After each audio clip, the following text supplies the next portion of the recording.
कहानी शुरू होती है एक ऐसे वीरान टापू से जहां जमीन से ज्यादा डर हवा में फैला हुआ था। यह टापू सांपों से भरा हुआ था और यहाँ चार दोस्त अक्सर एक ही मकसद से आते थे, पैसे कमाने के लिए। उनका काम था खतरनाक सांपों को पकड़ना और फिर उन्हें बेच देना। उस दिन भी वे इसी उम्मीद में यहाँ पहुँचे थे कि कोई बड़ा शिकार हाथ लग जाएगा। टापू पर पहुँचते ही उन्होंने एक पुराना लेकिन आजमाया हुआ तरीका अपनाया। एक मुर्गे की टांग में मजबूत रस्सी बांधी गई और उसे जमीन के अंदर बनी एक संकरी सुरंग में धीरे से डाल दिया गया। उनका मानना था कि जैसे ही कोई बड़ा अजगर या पाइथन उसे निगलने की कोशिश करेगा, वे रस्सी खींचकर सांप को बाहर निकाल लेंगे। कुछ देर तक सब शांत रहा। फिर अचानक रस्सी में जोरदार खिंचाव महसूस हुआ। सैनाथ हियाव, जो सबसे आगे खड़ा था, ने पूरी ताकत से रस्सी खींची, लेकिन अगले ही पल रस्सी टूट गई। यही वह पल था जब उसके चेहरे पर मुस्कान नहीं बल्कि साफ डर दिखाई देने लगा। उसे यकीन हो गया कि सुरंग के अंदर कुछ बेहद विशाल है। ज्यादा सोचे बिना उसने फैसला किया कि वह खुद अंदर जाएगा। उसने साथियों से कहा कि जैसे ही वह इशारा करे, सब मिलकर उसे बाहर खींच ले। बात खत्म होते ही सैनाथ हियाव सुरंग के अंदर उतर गया। अंदर का नजारा देखकर उसकी सांस अटक गई। वह सच में एक विशाल सांप था और उसने झट से उसे पकड़ भी लिया। लेकिन तभी उसे एहसास हुआ कि यह सुरंग बाहर से जितनी छोटी दिखती है, अंदर से उससे कहीं ज्यादा फैली हुई।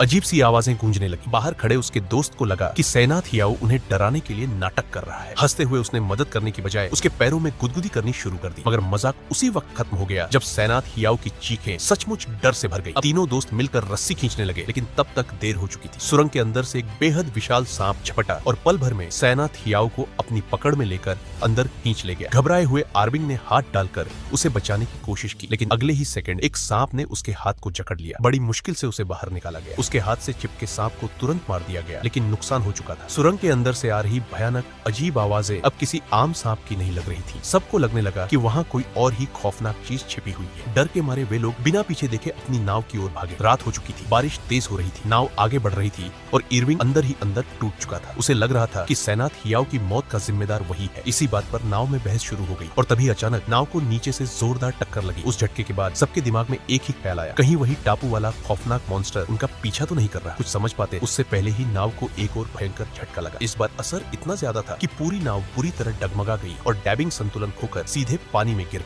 डैबिंग को गिरते देख बामियन घबराकर नाव के ऊपर चढ़ा और तुरंत लाइट चालू कर दी। उधर इरविंग ने बिना समय गंवाए रस्सी से बंधा टायर पानी में फेंक दिया ताकि डैबिंग उसे पकड़ सके। सब कुछ ही सेकंड में हुआ, लेकिन डर का माहौल और गहरा होता जा रहा था। इसी बीच जैसे ही इरविंग की नजर बामियन की तरफ गई, उसके पीछे उसे एक बेहद विशाल सांप खड़ा दिखाई दिया। अगले ही पल वह सांप गायब हो गया, जैसे पानी में घुल गया हो। इससे पहले कि कोई कुछ समझ पाता, उसी सांप ने पानी में गिरे डैबिंग पर हमला कर दिया और पल भर में उसकी जान चली गई। इरविंग ने हिम्मत जुटाकर भाले से उस सांप पर वार किया, लेकिन वह कोई आम सांप नहीं था। उसने पलटकर इतना जोरदार हमला किया कि इरविंग हवा में उछल गया और जमीन पर गिरने से पहले ही उस विशाल सांप का शिकार बन गया। अब नाव पर सिर्फ बामियन बचा था। उस विशाल सांप का आकार देखकर उसका डर अपनी हद पार कर चुका था।